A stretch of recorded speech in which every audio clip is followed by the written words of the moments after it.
Bien, pues buenas noches a todos. Por fin ya, yo sé que se quedaron la semana pasada con todo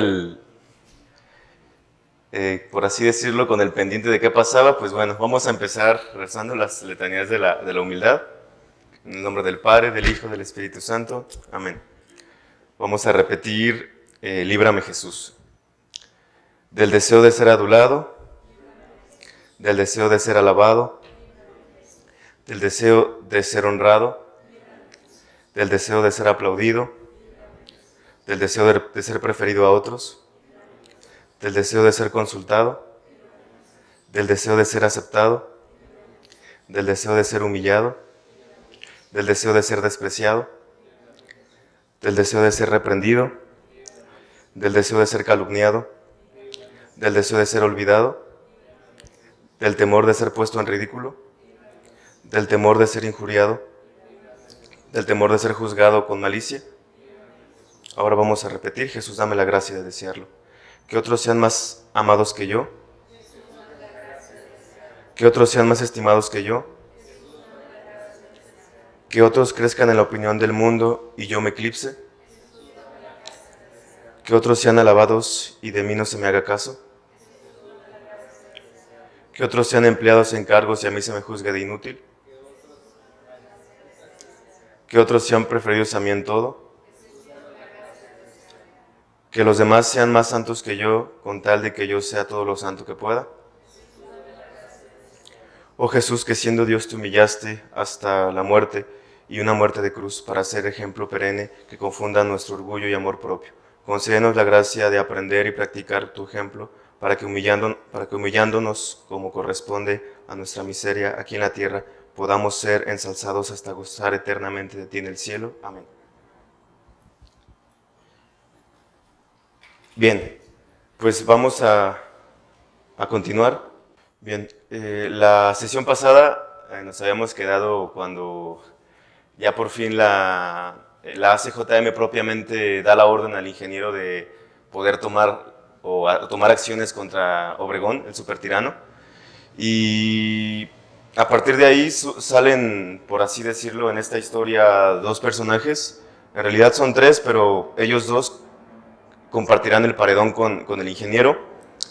Uno de ellos es el que hoy es beato, el reverendo padre Miguel Agustín Pro, y el otro es su hermano, Humberto Pro, que también compartirá más adelante el martirio. Es importante recalcar que el único vínculo que unía al ingeniero Luis Segura Vilchis con los hermanos Pro Juárez era el Essex, que era el coche que estaba a nombre de los Pro, particularmente de Humberto. Este coche, pues más que nada tenía pues el nombramiento, por así decirlo, estaba su nombre, pero desde hace tiempo estaba a servicio de la ACJM, ¿no? También hay que recalcar que Humberto estaba también encargado de la parte cívica, pero no armada, regionalmente en Ciudad de México. Y desde que llegó a México, el padre Pro va a estar constantemente enviando cartas a sus superiores y a su acompañante espiritual, pues tal cual, ¿no? Compartiendo cómo está la situación en México. Desde aquí ya se ve un poquito su deseo, ¿no? Esta parte que dice, he metido hasta el codo, ¿no? Hablando de que él era conferencista.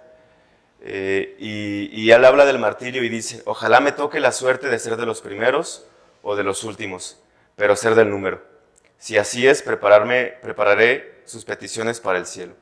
Y aquí es esta frasecita que él decía mucho, ¿no? No se hizo la miel para Miguel, hablando de que no se hizo la miel para los burritos o para los asnos, pero hablando del martirio, ¿no? No se hizo la miel para Miguel.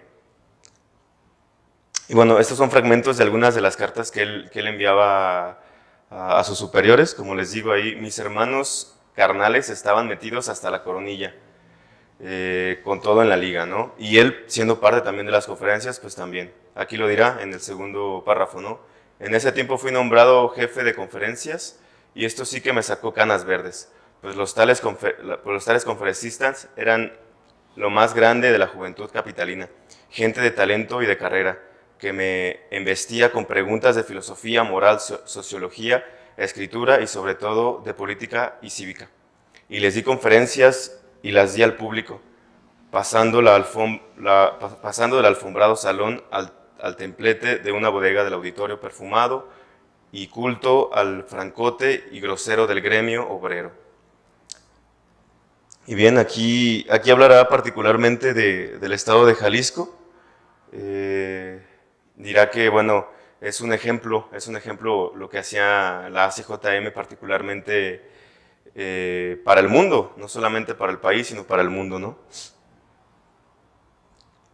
Y bueno, aquí el maestro Anacleto González Flores le va a dedicar unas líneas a Humberto Pro, ¿no? Me parece que va a decir,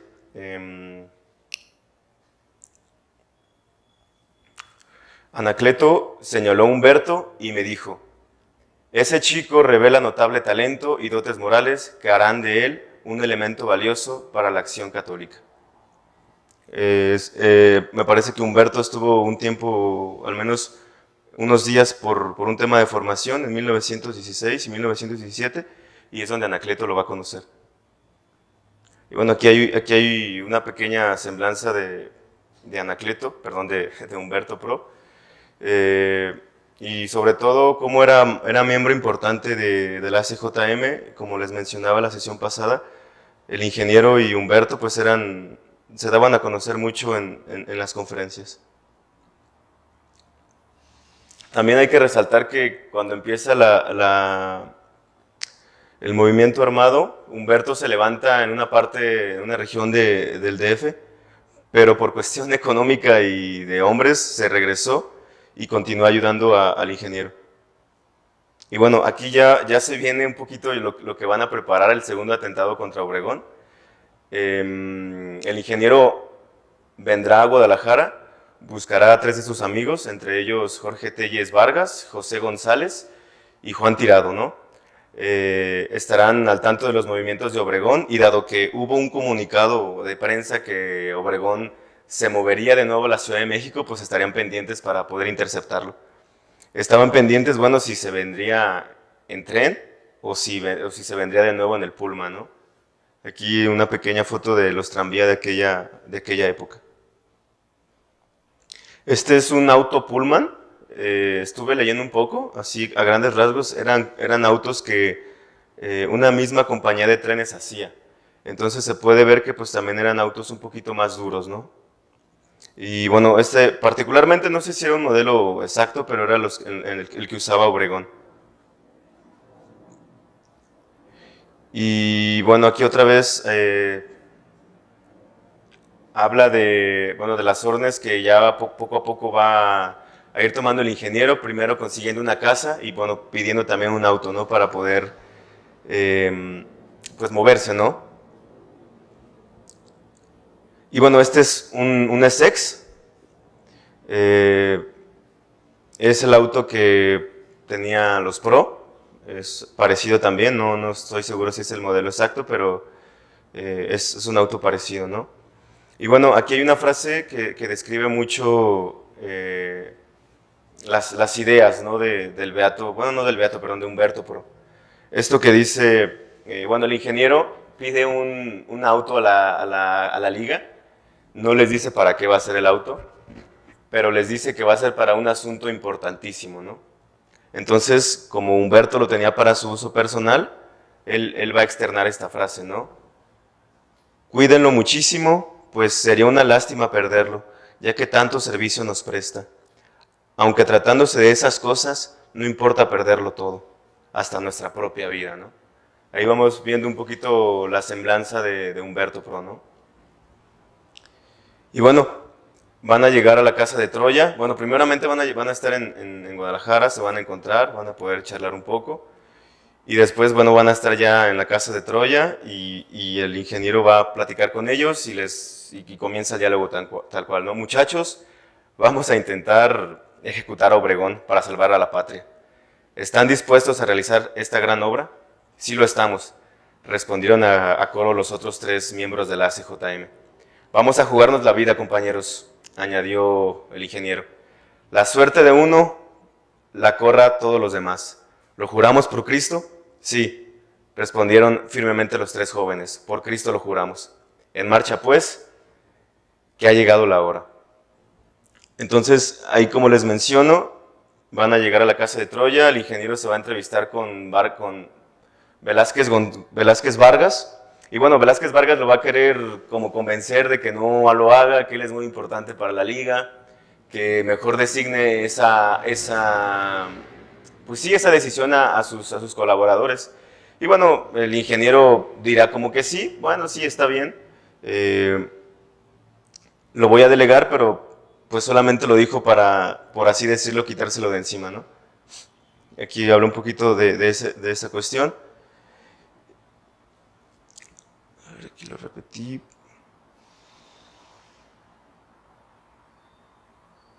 Y bueno, aquí Segura Vilchis describe un poquito el atentado. A ver.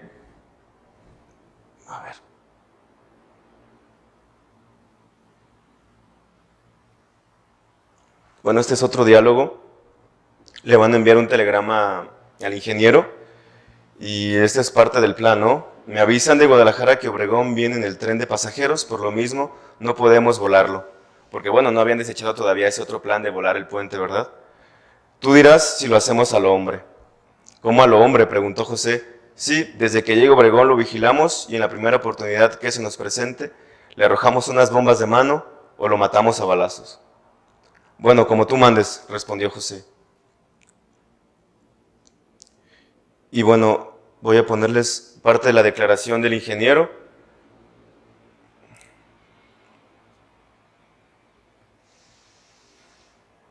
Bueno, dice que aquel día del atentado estuvieron frente a la estación Colonia, mejor dicho, cerca de ella, esperando la llegada de Obregón, pues esperaban encontrar la oportunidad para agredirlo.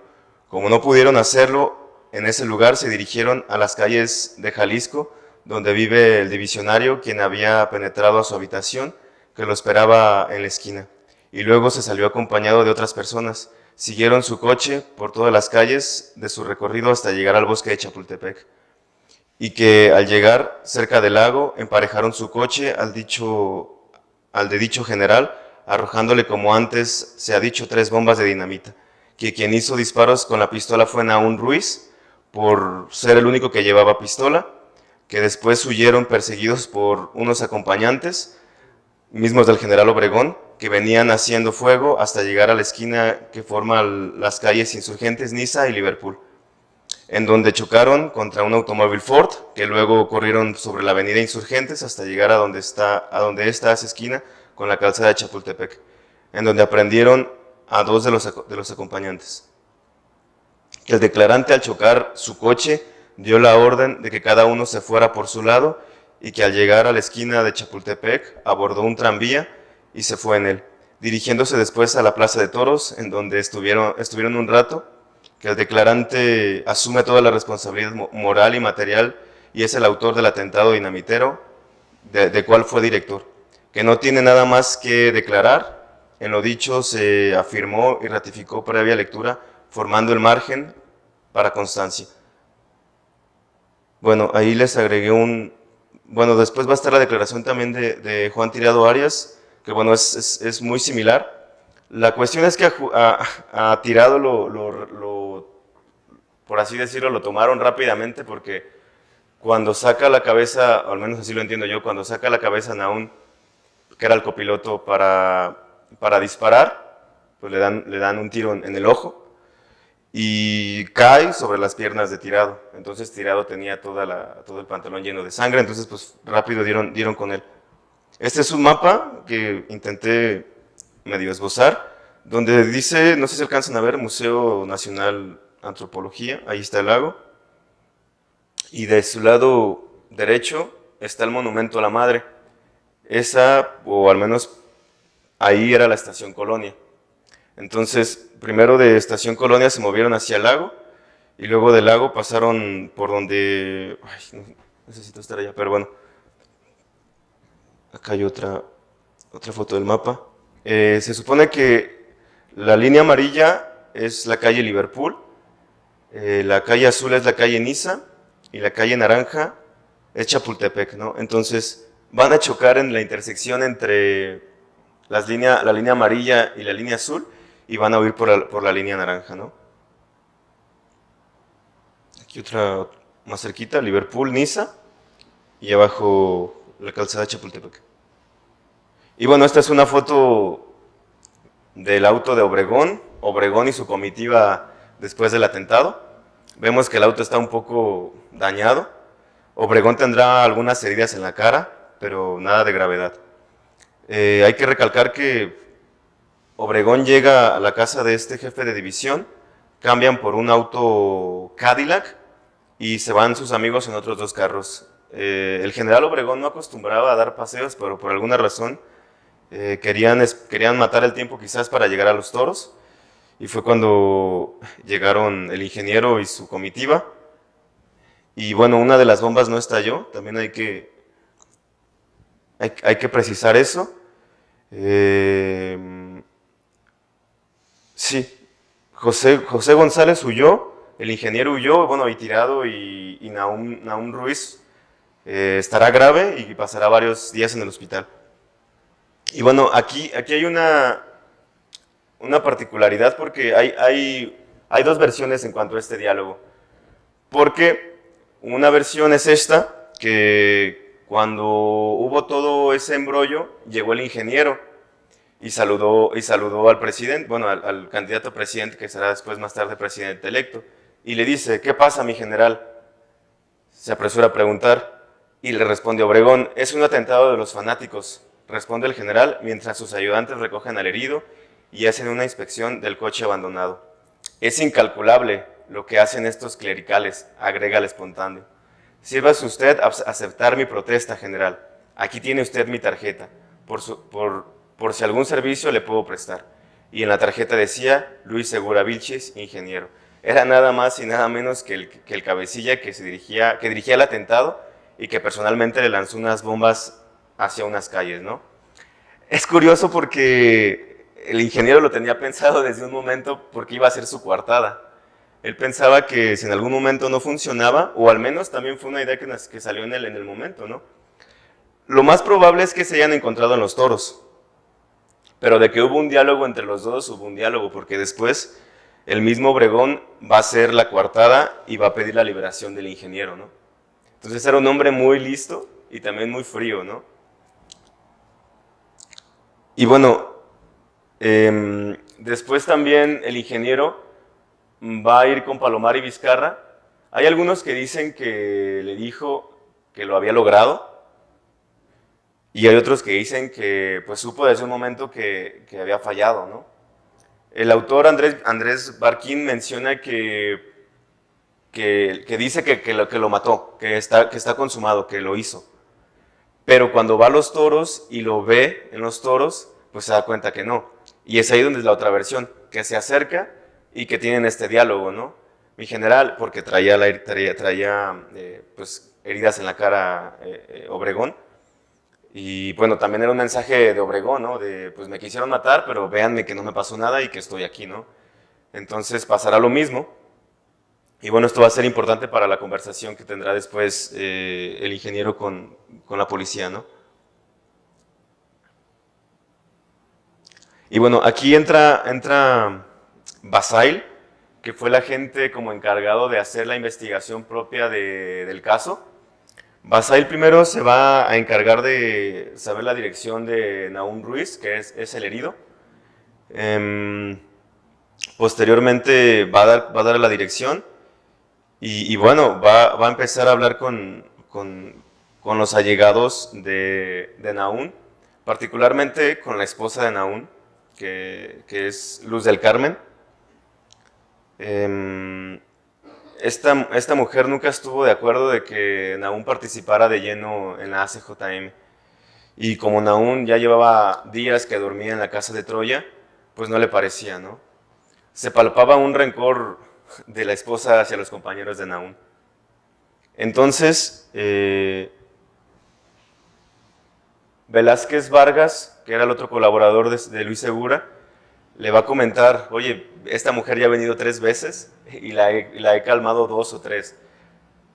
Tienes que huir, tienes que esconderte. Y bueno, Luis va a decir esta frase, ¿no? Tampoco puedo dejar que Ruiz y Tirado corran a su suerte. No solo debo ayudarles como jefe suyo que soy, sino que hice con ellos un juramento que debo cumplir. Mi suerte está ligada a la de ellos, y he de hacerlo aunque me cueste la vida. El mismo 15 de noviembre, que fue cuando se presentó de nuevo la mujer y ya no encontró a nadie en la casa de Troya, ese mismo día el ingeniero clausuró la casa, intentó sacar algunas cosas, pero no pudo sacarlas todas. Hay que precisar que esta mujer no fue la delatora de los hermanos Pro. El delator de los hermanos Pro fue este hombre, José Volado Montes de Oca. Tenían detenida a su madre y bueno, fue amenazado y pues bueno, declaró la dirección de los Pro. Y bueno, terminó pues dando, bueno, también, aquí hay otra versión, porque dicen también que pues entre sueños, entre que estaba agonizando Nahum Ruiz, dio nombres. Hay una teoría o al menos otra versión, que es la que maneja los periódicos, que un policía se hizo pasar por su hermano y que balbuceando dijo el nombre de Luis Segura Vilchis, Juan Tirado, Humberto Pro, pero al menos Andrés Barquín lo desmiente, porque dice, bueno, un hombre que estaba agonizante y con un tiro en la cabeza y estaba en coma, no creo que pudiera hablar, ¿no? La cosa es que Basail, bueno, pues da con el trabajo bueno, da primero con el nombre y después da con el lugar donde trabaja el ingeniero, ¿no? Y aquí no lo describe brillantemente Basail. Bueno, no lo describe el ingeniero, lo describe el general Cruz, que después va a dar una entrevista. Entonces empieza así, ¿no? Se los voy a leer. Llega Basail a la compañía de Luz y Fuerza, donde trabajaba el ingeniero, en el tercer piso, y pues entra a su oficina, se encuentra con un joven de 20 y tantos años de edad, blanco, alto, delgado y perfectamente acicalado. Le pregunta, ¿es usted el ingeniero Luis Segura Vilchis? Sí, señor, para servirle. Vengo, ingeniero, con una molestia. Soy agente de la Inspección General de Policía. Basail hizo una pausa, clavando la mirada en Segura, quien sin inmutarse en lo más mínimo hizo una ligera reverencia con la cabeza. El señor General Cruz, agregó el agente, me ha encargado que suplique a usted pase a verle con un asunto de importancia. Con todo gusto iré, si esos son los deseos del señor General Cruz, contestó Segura, sonriendo amablemente, agregando, lo acompañaré en este momento. No hay necesidad, señor ingeniero, el general me indicó que podía esperarlo hasta la hora que usted quisiera. No deseo hacer esperar al general Cruz. Puedo salir de aquí a la hora que yo desee y en este mismo momento iré. Jamás he tenido líos con la justicia. Si no puede ir ahora mismo, ingeniero, dígame a la hora y lo esperamos, insistió Basail. Voy con usted enseguida. El ingeniero arregló algunos papeles que estaban sobre su escritorio, se puso el saco y salió de la oficina seguido de la gente. ¿Está nervioso, ingeniero? Lo siento temblar un poco, le dijo el agente. Sí, siempre acostumbro bajar por las escaleras porque el elevador, con el rápido descenso, me pone un poquito nervioso, respondió sereno. Pocos minutos después el ingeniero Segura era presentado al general Roberto Cruz, inspector general de policía de la Ciudad de México, por el agente Basail. Mucho gusto en conocerle, ingeniero, lo dijo amablemente Cruz, añadiendo, siéntese, ingeniero, que me he permitido molestarle para hacerle algunas preguntas. Sí, general, estoy a sus órdenes. El inspector Cruz se acercó a Segura y preguntándole con severidad, ingeniero, ¿qué sabe usted del atentado del general Obregón? Lo que dice la prensa, general, contestó Segura con sencillez. ¿Nada más? Nada más, señor general. ¿Y podría usted decirme qué hizo ayer? No lo podré hacer con mucho lujo de detalles porque no pensé que podría serme de utilidad alguna. Pero verá usted, en la mañana fui a misa. ¿A misa?, interrumpió el inspector. Sí, señor, a misa. ¿A dónde?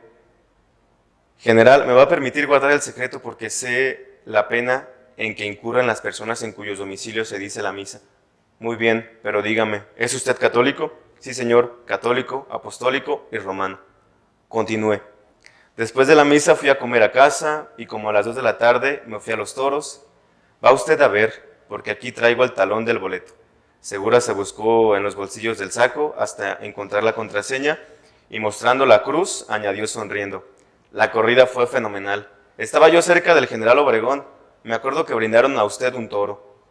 Después de la corrida me fui a comer a un restaurante cercano, luego fui a casa y en la noche al teatro. Así, a grandes rasgos. Bueno, este será el primer encuentro entre Cruz, el general Cruz, y Segura Vilchis. En ese momento el ingeniero se va a quedar detenido como sospechoso, pero no como propiamente ya acusado. Y bueno, después se vendrá al día siguiente la atención de los hermanos Pro. Esperaron a que dieran las 4 de la mañana y bueno, irrumpieron en la casa de los Pro. Rápidamente cuando entran, lo primero que dicen los polizontes, no se muevan. Y rápidamente el padre Pro, arrepiéntanse de sus pecados como si estuvieran en la presencia de Dios. Les voy a dar la absolución. Ego vos absolvo a peccatis vestri in nomine Patri et Filii et Spiritui Sancti. Amén. Ofrezcamos nuestras vidas a Dios por la libertad religiosa en México. Llegamos la ofrenda en conjunto para que el Señor las acepte unidas. Y dirigiéndose a Basail, jefe de los agentes, le dijo el padre Pro, esta señora, la patrona Valdés, no tiene culpa alguna, déjela tranquila y haga de nosotros lo que quiera. Se aproxima a un armario del que toma un crucifijo y un rosario. Está listo, Basail se humaniza y advierte a Pro que debe ponerse un abrigo porque está haciendo mucho frío. Es noviembre y de madrugada, pero el padre le responde con toda naturalidad, no tengo abrigo, ayer me encontré a uno más arrancado que yo y se lo di. Entonces la señora Valdés tomó un cobertorcito de algodón de sobre su cama y se lo echó encima. Enseguida la patrona de la servidumbre se pone de rodillas, están seguras de que han tenido en su casa a un santo y le rinden tributo. Al tiempo que los Pro exclaman a coro, ¡viva Cristo Rey! ¡Viva la Virgen de Guadalupe! Y la comitiva sale rumbo a la inspección. Y bueno, había tal cual una propaganda en contra del padre Pro, particularmente obviamente de los sacerdotes, aunque nada tenían que ver, pues Obregón usa una frase que dice, cuando una hormiga te pica, no buscas a la que te picó, sino que vas y destruyes el hormiguero. O cuando un alacrán te quiere picar, no buscas ese alacrán, sino que te encuentras a uno y lo liquidas. Eso voy a hacer con la iglesia, ¿no? Eso fue un discurso que dirá días después de fusilarlos, Obregón. Y bueno, aquí hay que precisar que después de 2 días el ingeniero ya tiene su pase a libertad prácticamente, pero él en la inspección ve a los Pro, él los ve en el sótano, donde estaba el calabozo, la celda, y hace como que no los conoce. Y cuando se va a ir, bueno, es que sucede este diálogo interno, ¿no? Se planteó un problema de conciencia tal cual, ¿no?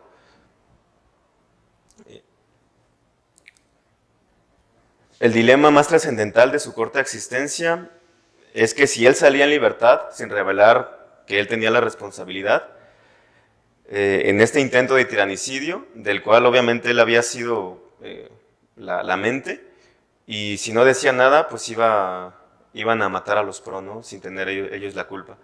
Que obviamente nada tenían de culpa, ni tenían que haber hecho nada, ¿no? Y bueno, aquí dice que no dudó pues planteado así escuetamente el problema, sino que la solución era decir la verdad, ¿no? Y de aquí un obispo dirá esta frase, ¿no? El deber es a veces heroico, pero nunca es ambiguo o discutible. Su deber era decir la verdad y asumir la culpa, ¿no? Y entregarse por los Pro.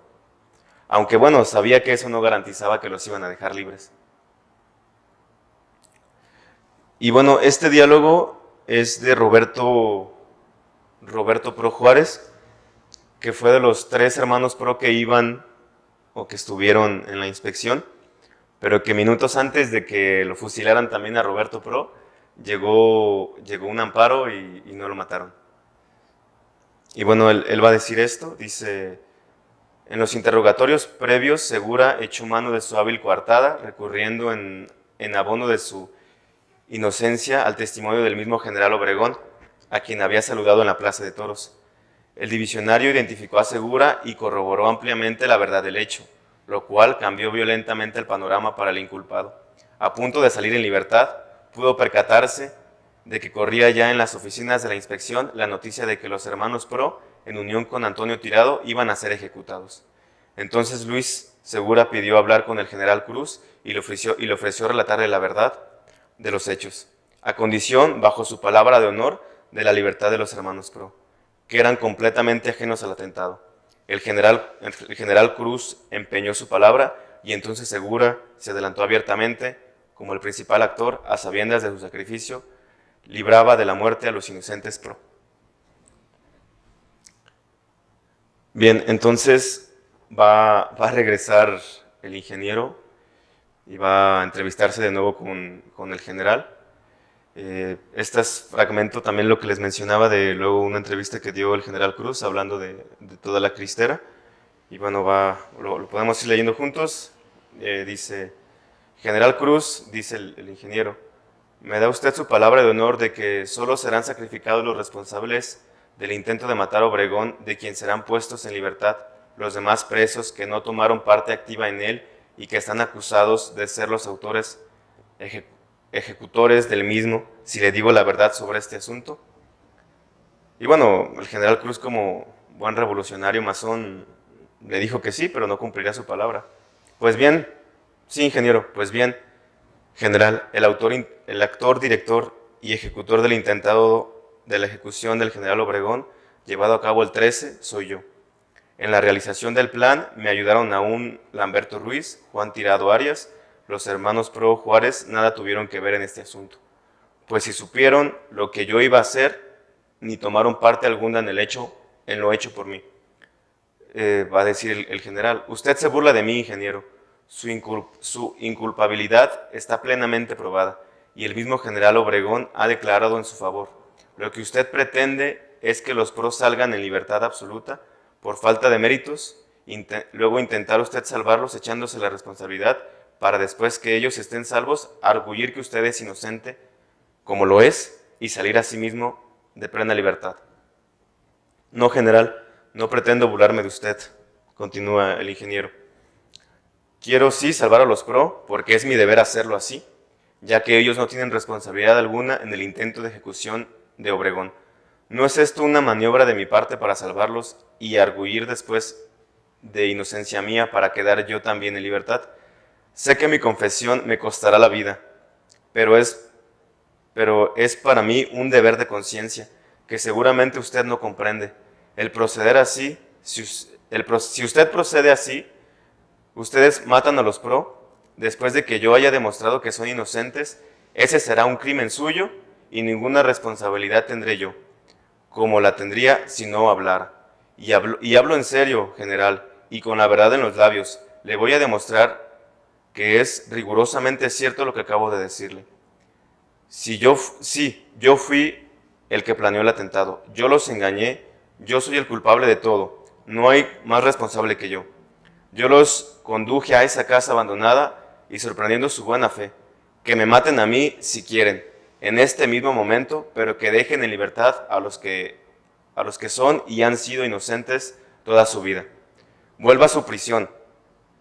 Ergullido, sereno, Luis Segura Vilchis abandonó el despacho de Cruz y se le condujo otra vez al sótano, convertido en su calabozo, el cual se trocaba desde ese momento en una capilla de condenado a muerte.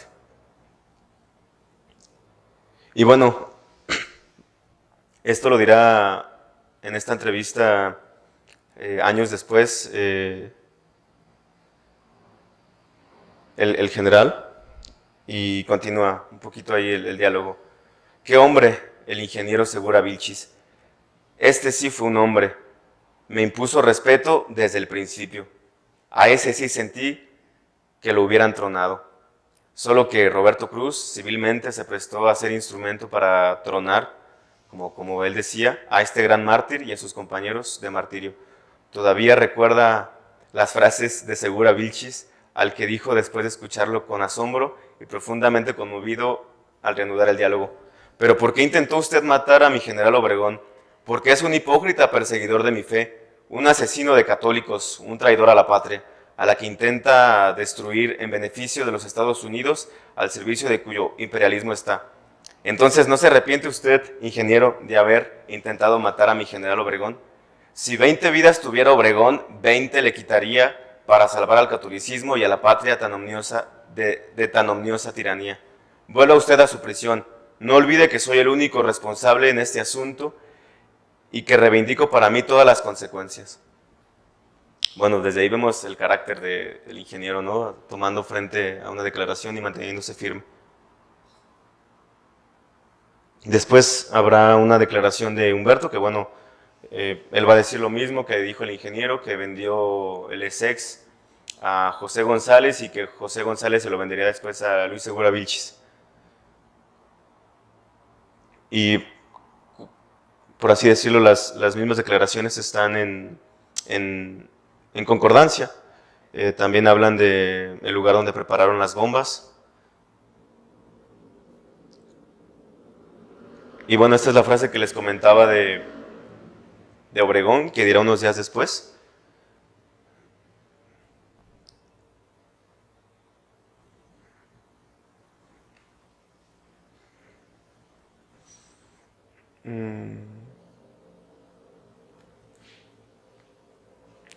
Y bueno, estas son textos que le dedica primero un obispo de Bélgica, hablando ya propiamente de las imágenes de su martirio. Y también por ahí una frase de que escuchaban los policías que lo tenían cautivo. Antes de salir al paredón, dijo esta frase: estoy seguro que dentro de poco, de unos instantes, estará en el cielo.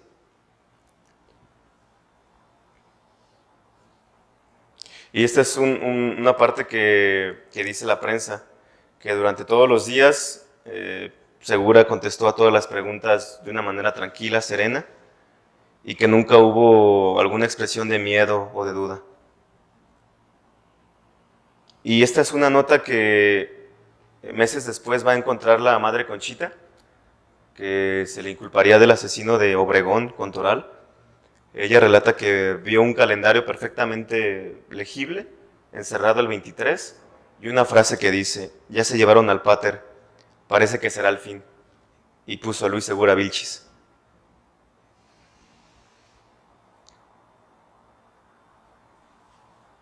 Y bueno, ahora esta es una pequeña reflexión que estaba leyendo de Tertuliano. Él habla en el circo, cuando eran condenados a muerte, habla de cómo los mártires adquirían una especie como de postura de semidioses, como si se tratara de pasajes de las historias grecorromanas. Entonces también hablaba de la importancia del martirio, de que era una conquista de sí mismo, que era vencer al miedo, pero sobre todo era una victoria de sí mismo, ser dueño de sí, ¿no? Y bueno, esto también era parte de por qué lo titulé heroísmo, ¿no? La palabra eros, que significa semidios, y muy frecuentemente vemos eso en la mitología griega, ¿no? Y en otras mitologías, por ejemplo,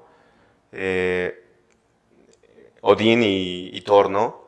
Que son semidioses, ¿no? Que son hijos de un dios, ¿no? Vemos también en Hércules, ¿no? Que son como hijos de Dios. Y vemos como un poquito el martirio, por así decirlo, también tratamos de imitar a Cristo, ¿no? Unirnos con la verdad, ¿no? esta parte que la Escritura dice, ¿no? El conocer, ¿no? Que quizás por la traducción se pierde, ¿no? Pero conocer se habla de ser uno, ¿no?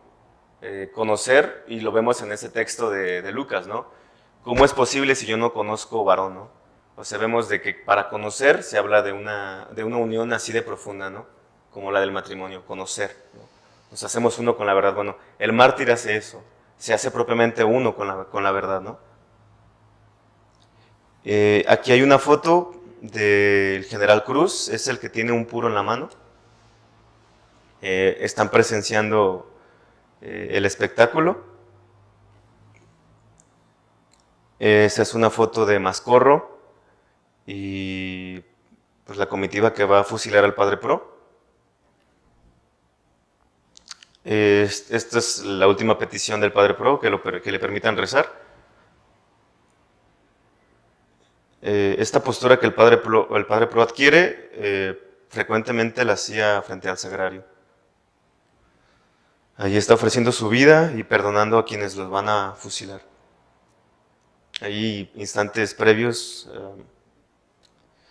obviamente rehusó la venda y tiene el rosario y el crucifijo que después va a tener en las manos, y bueno, ahí está gritando "Viva Cristo Rey". Este es otro ángulo. Y bueno, ahí está recibiendo los impactos de bala. Y bueno, después relatarán el camino del ingeniero. Llevaba la cabeza baja y solo cuando faltaban unos cuantos metros, para llegar al jardín la alzó y se notó que pasaba por su rostro una fuerte emoción. Seguramente al ver las fuerzas formadas en doble fila y dispuesto todo para el aparato de la ejecución.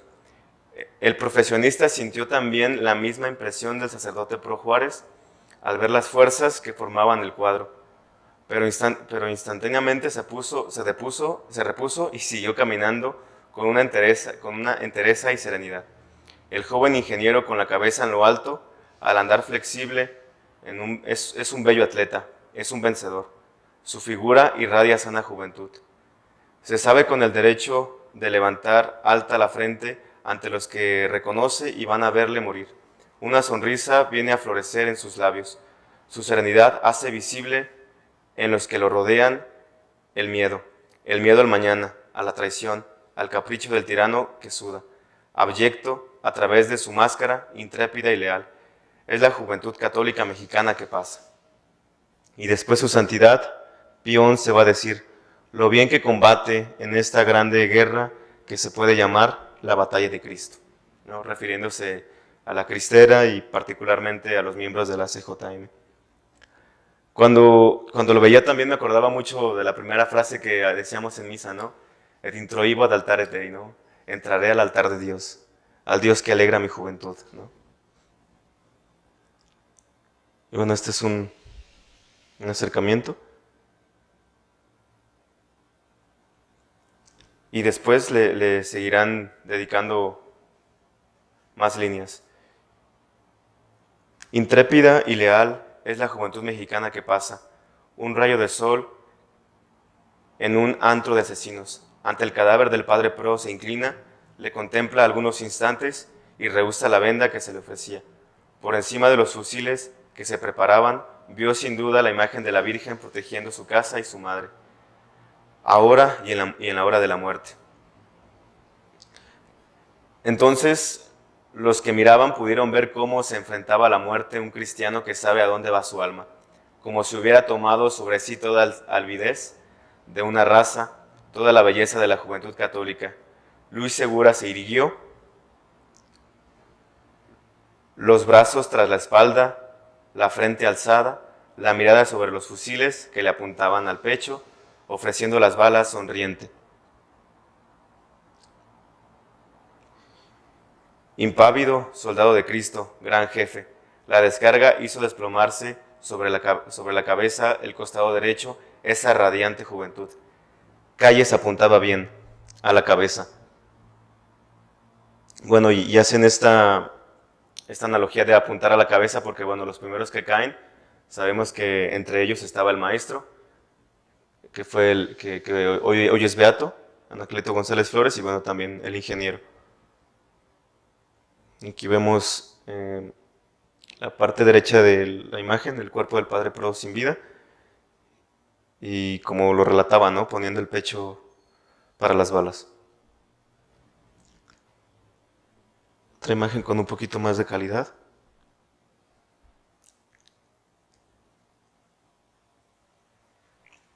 Y no, bueno, para mí esto es como hasta un tanto artístico, poético, ¿no? Es hasta muy bello. Y de ahí la analogía que les contaba, ¿no? De Tertuliano. Posturas como de hombres fuertes, como si fuera una especie de semidios, ¿no?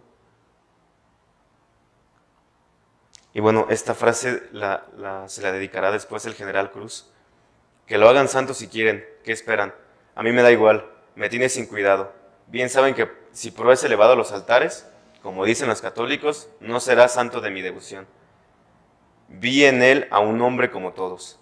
Y si entre los 3 ejecutados hubo un santo, ese fue el ingeniero Segura Vilchis. Eso lo dirá, como les comentaba en la entrevista del 67, en su hacienda, el general Cruz. Y bueno, esta es también una semblanza que le dedican a Humberto Pro,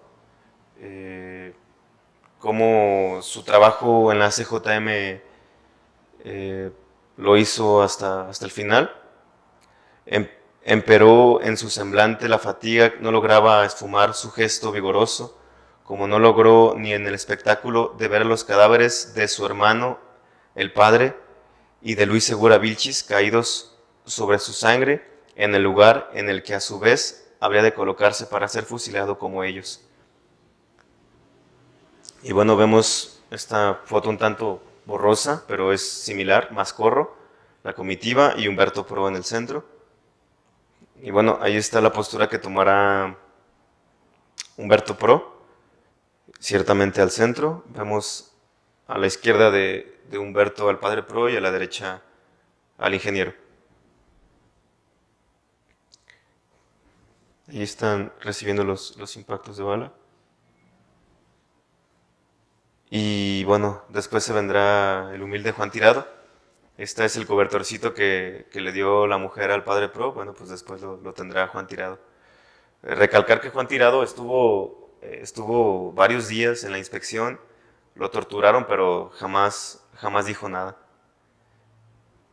Y bueno, aquí vemos también la foto de recibiendo los impactos. Y bueno, las noticias, ¿no? En ese momento el Universal, según lo que leí, lanzaba un tiraje en la mañana y uno en la noche. Y cuando era una noticia importante, el mediodía, ¿no? Y bueno, esto era la propaganda de aquel día, ¿no? Los últimos momentos de los fusilados. Un acercamiento.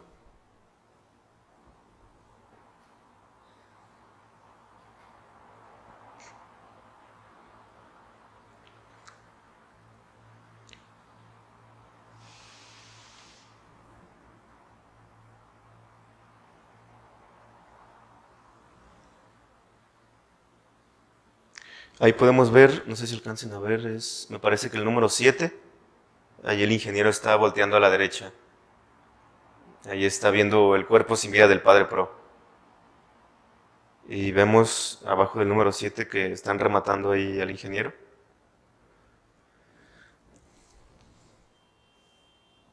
Ahí se ve un poquito más claro.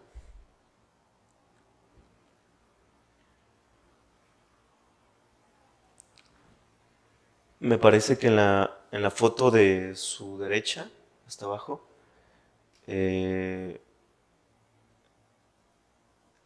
está el papá de los Pro, es el padre de los Pro.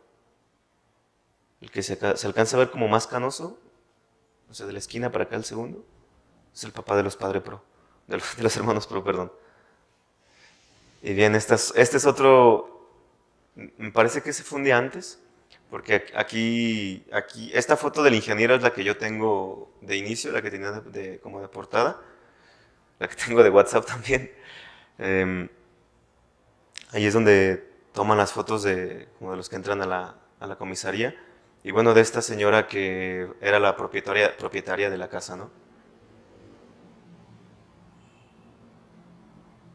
Y bueno, ahí se ve un poquito el parque que tenía el ingeniero. Se ve una de las bombas de mano que lanzaron. Se ve la pistola que le quitaron a Ruiz, que fue el que abrió fuego. Y en la parte de abajo se ven varias bombas similares a la que está arriba. Y otras también que había fabricado. Y bueno, también algunos químicos y dinamita. Ahí está otra vez. Y bueno, ese fue el resultado de cómo quedaron al final.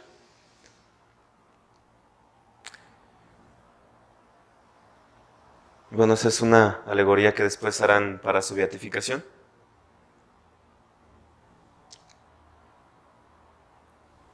Y bueno, estas unas líneas que también le dedican a Segura. Van a ir leyendo conmigo. He aquí las dos más grandes manifestaciones de amor a Jesucristo, de que ha sido teatro la nación mexicana, la sangre del pueblo, sangre generosa y noble, ha corrido a torrentes en el campo de batalla, pero también se ha derramado con admirable profusión en el ara augusta de los grandes sacrificios, de las grandes inmolaciones y heroísmos. Y si gallardas y gigantes aparecen las figuras de los campeones de la espada, que en los campos del honor han sabido vindicar para la patria y para la Iglesia sus inolvidables y sacrosantos derechos. Más gallarda, imponente, aún es la figura de los mártires que, en el misterioso silencio de la sublime abnegación, han sabido tolerar, inermes y desvalidos, la furia implacable de los eternos enemigos del nombre cristiano. Y demás, y no se vaya a creer que estas dos fases de la epopeya sean como los polos de una gran esfera, distanciados y opuestos entre sí por la extensión del espacio. No, estos dos heroísmos no son más que dos demostraciones de uno y el mismo sentimiento, de uno y el mismo amor, dos ríos que salen del mismo océano, dos fulguciones de una y la misma luz. La misma caridad de Jesucristo que impele al mártir a entregar en las manos del sayón para ser despedazado en odio a la fe, es la misma que impele al soldado a empuñar la espada vengadora y terrible que hace morder el polvo a los enemigos de Dios. Esta compenetración de sentido y de nobles ideales la observamos en el teatro mismo de la guerra y aún en la acción cívica, valerosa y pujante, emprendida por nuestros héroes de pueblos y ciudades. Segura Vilchis, ejemplo, asegura ante el presente de la tiranía que 20 veces daría muerte al general Obregón si fuera necesario, por creerlo en gran manera nocivo a la patria. Y después de esta enérgica afirmación se encamina serenamente al lugar de suplicio. Quien no ve en este atleta de Cristo la encarnación del valor cívico en su máxima expresión junto con el valor cristiano en la más sublime de las manifestaciones, o este joven gallardo, orgullo de la Iglesia y ornamento de la patria, dejará de ser mártir por haber sido excelente ciudadano, juntamente con el padre Agustín Pro, fueron sacrificados en ese día, en el mismo lugar, el joven Humberto, hermano del sacerdote, el humilde obrero Juan Tirado, y el invicto campeón de la causa católica, el ingeniero Segura Vilchis.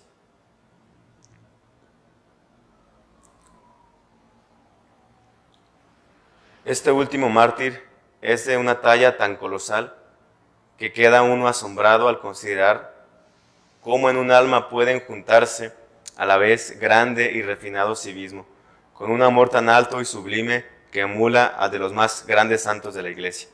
Quien mira a Segura Vilchis lleno de virilidad y arrogancia, decir a Roberto Cruz que si 20 vidas tuviera el general Obregón, otras tantas le quitaría para salvar a la patria. De tan opresión, y después le ve en el candaloso, apacible, sonriente y casi místicamente transformado en el Cristo. No puede menos que expresar mirabilis Deus in sanctis suis, cuán admirable es el Señor en sus santos. Bueno, esta frase se la dedicará el obispo de Huajutla, que fue un gran defensor de la cristera, ¿no? Y bueno, ya por último un par de fotos del ingeniero, pasando el rato ahí con algunos colaboradores. Y bueno, la alegoría, ¿no?, de los ángeles bajando y dándoles la corona del martirio.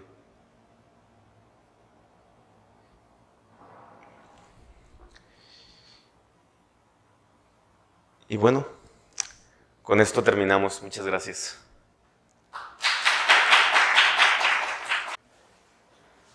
Pero sí, esta imagen es preciosa. No sé si haya preguntas. A ver, Lucy quiere preguntar.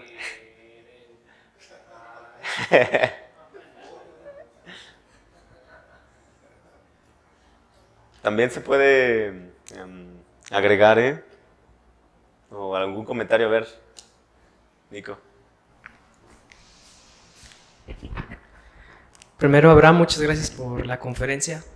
Es la primera vez que escucho esta historia de este héroe. Sin duda me ha conmovido, porque tanta falta nos hace en la sociedad católica recordar a estos héroes que han sido soterrados por los revolucionarios. Sí. Entonces, ahí va mi aporte, ¿no? Mi pregunta. Dale. Bueno, Luis Segurar Vilchis, a lo que entendí en la exposición, no solo fue un mártir, fue un hombre completo, valiente, lúcido, audaz, y profundamente comprometido con la verdad y con la libertad religiosa. No temió la muerte porque vivió en una honestidad radical y una fe católica inquebrantable. Hoy, frente a una cultura que ha emasculado al varón y que subvierte deliberadamente la identidad del hombre católico, me surge la siguiente pregunta: ¿cómo reintroducir en nuestra sociedad el modelo de hombre íntegro, valiente, audaz y profundamente libre que encarnó Luis Segura Vilchis, un verdadero héroe, en un tiempo donde ser hombre, y más ser un hombre católico, parece ser una ofensa y peligro para el sistema? Bien. Creo que usualmente, y pasa mucho en nuestro círculo, ¿no?, que hablamos del Papa, o que si el Papa dijo, hizo esto, aquello.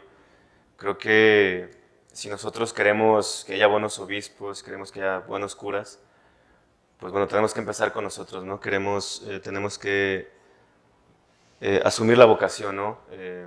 Para de ahí dar buenos cristianos, sea cual sea. Si vamos a estar en una celda, si vamos a estar dando alguna homilía, o si vamos a estar teniendo hijos y esposa o esposo, que no es mi caso, obviamente, ¿no? No lo pienso. Ya empezamos el mes del orgullo, ¿verdad? Del Sagrado Corazón, ¿no? Digo, de orgullo del Sagrado Corazón, no se confunda. Sí, sobre todo eso, que nosotros, ¿qué más quisiéramos, no? Ya que se van a cumplir 100 años de la cristera, salir con la espada desenvainada, pero creo que particularmente nuestra generación, es una idea personal, le toca preservar la fe, le toca conservar la fe, le toca compartir esto, le toca seguir, como decía Chesterton, ¿no?, avivando el fuego de la tradición, ¿no? Entonces, pues desde nosotros, ¿no?, tener una vida más comprometida con nuestra fe, pero sobre todo con la vocación que Dios nos da, ¿no? Si Dios nos está llamando a un estado particular, ser santos ahí. Y eso, ¿no? De ahí van a venir buenos sacerdotes, buenos obispos, buenas monjitas, buenas religiosas, ¿no? Yo creo que por las monjitas en este mes no nos aniquila a Dios, ¿no? La verdad, o sea, tanta impureza que hay particularmente en este mes, ¿no?, que se le llama mal llamado orgullo, ¿no? Es feo, realmente, pues nosotros lo sabemos, ¿no? Tenemos ahí de primera mano tantas cosas que nos toca ver. Y pues rezar por ellos, ¿no? Porque creo que también es una gracia que estemos dentro de la iglesia y no en alguno de esos sitios, ¿no? Entonces, pedir mucho por ellos y también eh, trabajar en nuestra vocación, ¿no? Que la abracemos y que continuamente nos esforzamos por ser santos en el estado de vida que Dios nos está llamando. Es lo que es mi aporte, ¿no?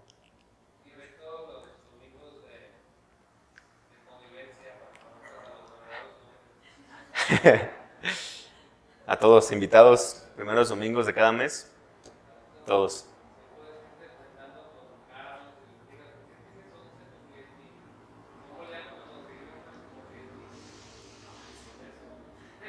Sí, una novena a San José, pon a San Antonio de cabeza. San Rafael también, ahí está el pasaje este de Tobías, ¿no? También San Rafael ahí es buena alternativa. Adelante. Muchas felicidades, muy padre la explicación, pues todas estas fotos, todo esto que dijiste, todo lo que se dijo, que se hizo, y gracias por compartir y por hablarlo y por tenerle el interés. Y quería preguntar, ¿esa obra es de el padre Carrasco? Sí. Está en el Clavijero, de hecho. Ahorita Sí. está en exposición para que vayan. Yo este sábado iba a ir y se me olvidó. Entonces, lo malo que en las tardes, los fines de semana está cerrado. Entonces, si se quiere ir aquí entre semana, creo que antes de las 5, de las 7, no estoy seguro. Usted sabrá mejor. Y creo que los sábados cierran a las 2. Sí, está muy interesante. Pero sí está muy buena. Bonita la obra del padre Carrasco. Y muchas gracias por compartir, Abraham. De No, verdad. muchas gracias a ustedes. Espero no haberlos dormido, pero... No, para nada. Un poquito nomás. Nada más tantito. Un aporte, don Guille.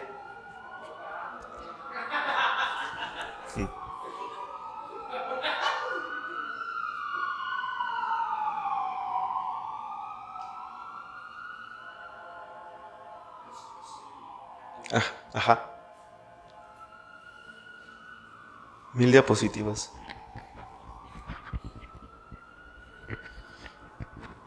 Gracias, Abraham. Muy interesante el tema.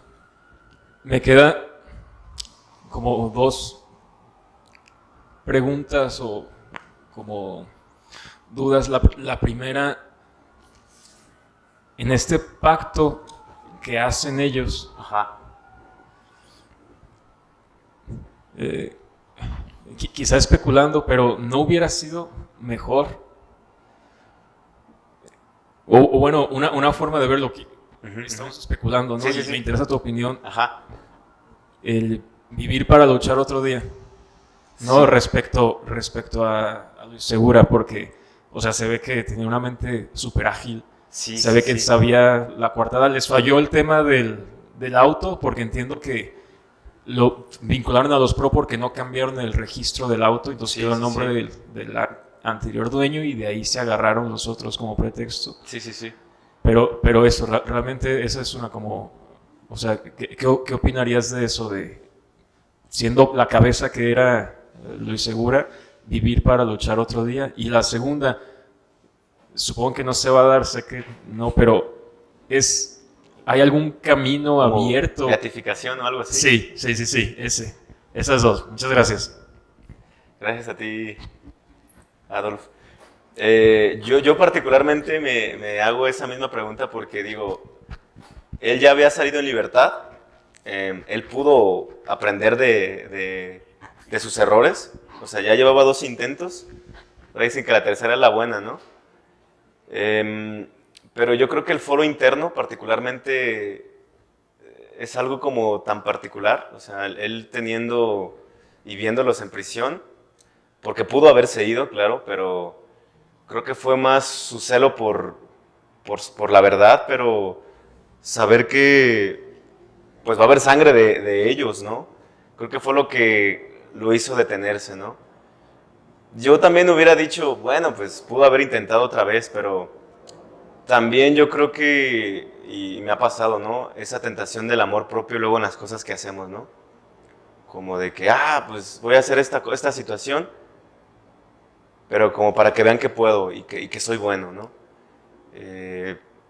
Pues esta tentación de, pues casi me echo a Obregón, ¿no? O casi yo al menos, también eso me ayudó como a ordenarlo, de que pudo más la caridad de ofrecerse por la verdad y por los pro, que quizás el echarse a Obregón. O sea, él lo vio superior, lo correcto, el sacrificio, y que él no quería mancharse, ¿no? Eso, y respecto a la causa, es curioso porque después del conflicto, después de que los fusilaron, para los cristeros todos fueron mártires, los 4 fueron mártires.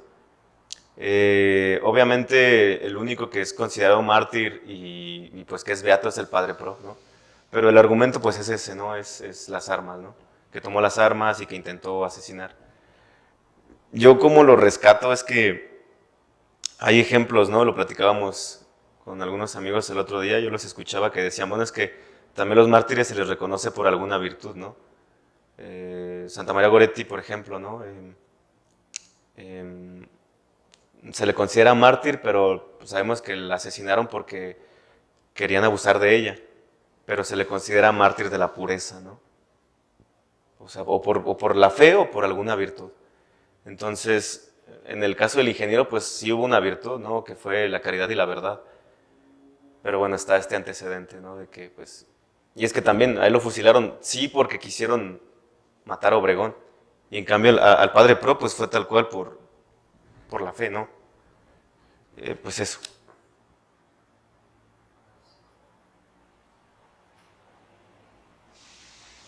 No, nadie ya. A ver, Marie.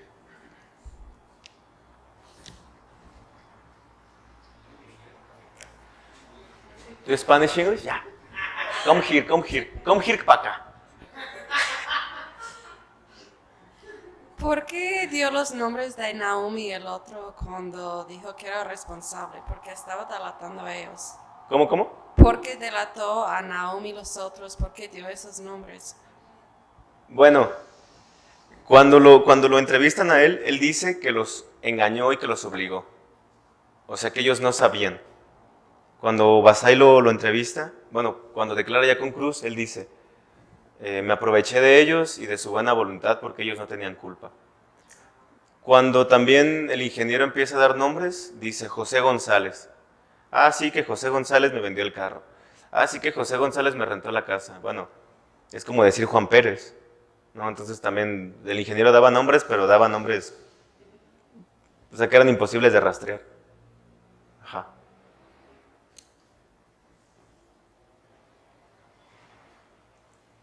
A ver, como que Victoria quiere ahí preguntar, ¿no? No.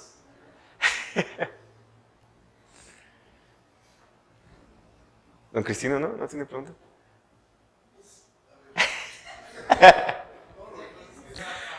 Es que es un tema como, ¿no? Como un tanto a discurso, a discusión. A ver. Sí, Abraham, bueno, nomás yo tengo una inquietud, la vi creo que en alguna película, que había un salvoconducto, como una especie de amparo que no llegó a tiempo para salvar al padre. ¿Puedes platicar algo al respecto? Sí, ¿cómo? Sí, hay varias versiones, pero se dice que se movieron con varios, ¿cómo se le llaman a estos de las naciones? Embajadores, sí, que parece que en España, estuvo en España el Padre Pro, estuvo en Bélgica, y eran muy amigos de un embajador argentino, entonces por ahí se estaba buscando como el medio.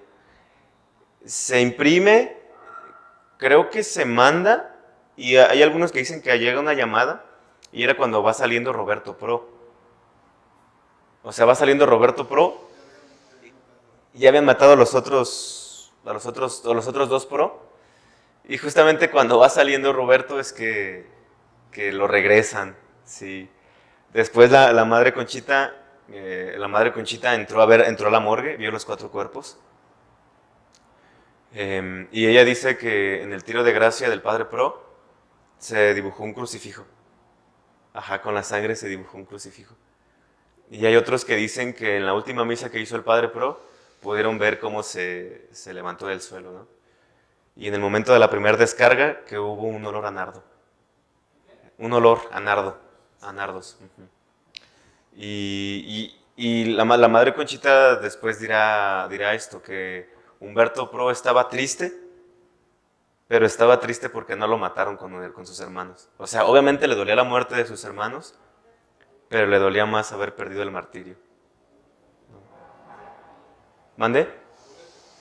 Roberto Pro Juárez. Ajá, el otro de los Pro. Porque cuando entran, se llevan a los 3 Pro. Ajá. Y también la madre Conchita en algún momento se va a entrevistar. La madre Conchita, que es esta mujer de la que, si Dios quiere, después les hablaremos también. Ella en un momento, cuando ella era capuchina, la exclaustran 2 veces, pero siempre hubo donde refugiarse, siempre tenían su casa donde podían cumplir la regla. La cosa es que tenían su casita y los padres iban a dar misa clandestina, y iba el padre Pro frecuentemente a visitarlas, y en algún momento el padre Pro pide hablar con la madre Conchita, y bueno, estaba en el confesionario y dice, me buscó padre, y dice, pues soy la madre Concepción. Dice, yo no conozco a ninguna Concepción. Dice, y a la madre Conchita, sí, le quería decir que usted y yo tenemos que ofrecer nuestra vida para que pare esto. Y la madre Conchita se queda, pero yo no quiero. Qué poco quiere ser santa. Usted no quiere ser mártir. Pues sí quiero, pero no así. Le dice, pues hay que ofrecerlo. Y ya la madre Conchita con el padre Pro ofrecen su vida para que detenga la persecución religiosa, ¿no? Después, cuando ella va a la morgue, humedecen trapitos con sangre y le dice al oído, no se olvide, padre, que yo también, no se le olvide nuestro juramento, padre, que yo también quiero ser mártir, ¿no? Y bueno, ya después, pues la madre Conchita será mártir, pero en vida, ¿no? Por tantas cosas que le tocó vivir. Pero bueno, a grandes rasgos pasó eso, ¿no? También la madre Conchita describe a Segura como si estuviera, ella dice, era como si fuera tallado con mármol, sí, porque estaba pálido, o sea, él era de por sí era blanco y por la sangre pues, se veía muy blanco, ¿no? También dicen otros que porque era muy guapo, ¿no? Que porque eso se parecía como si fuera tallado por mármol. Y bueno, también la madre dice que no pudo ver a Juan Tirado, que Juan Tirado ya estaba cubierto. Yo supongo que desde antes ya tenía tantas heridas por la tortura que, bueno, ya no pudieron tener el cuerpo como en la plancha. Ajá. Sí, eso, a grandes rasgos eso sí, pero sí, el salvoconducto sí llegó, pero llegó tarde. Sí, y pasó muy parecido con los Vargas, ¿no? Que los Vargas también, uno de los hermanos no fue mártir, ajá, y también pasó con los Pro, ¿no? Los Ramón y, bueno, los dos se llamaban Ramón, ¿no? Ramón y Jorge, beatos, pero Florentino se va, ¿no? Y pasó igual, Humberto y Miguel Agustín, pero Roberto no. Curiosidades, ¿no? También se me hizo particular la pose que toma el ingeniero, porque es una que también hará Ezequiel Huerta, ¿no? Saca el pecho y Ezequiel todavía les pone una vela para que le atine, ¿no? Ajá, sí, ¿no? ¿Fue el otro? Fue Salvador, perdón. Sí, porque Ezequiel es el que canta, ¿no? Canta que viva mi Cristo, que viva mi Rey, y lo matan y... Sí, perdón, sí. No, pues es que aquí tienen tantos que pues, ya ni saben cuál es, bueno, yo no sé cuál es cuál. Yo en mi tierra nomás tengo uno. Sí, Padre Jesús, pero bueno. ¿Algún otro aporte? No. A ver, Marie como que quiere... ¿No? Bueno, pues vamos a rezar. In nomine Patri et Filii et Spiritus Sancti. Amén. Ave María, gracia plena, Dominus tecum, benedicta tui mulieribus et benedictus fructus ventris tui, Iesus. Santa María, Mater Dei, ora pro nobis peccatoribus, nunc et in hora mortis nostrae. Dulce Madre, no te alejes, tú viste de nosotros, no apartes, ven con nosotros a todas partes, solos nunca nos dejes. Ya que nos proteges tanto como verdadera Madre, haz que nos bendiga el Padre, el Hijo y el Espíritu Santo. Santa María, trono de sabiduría, Sagrado Corazón de Jesús,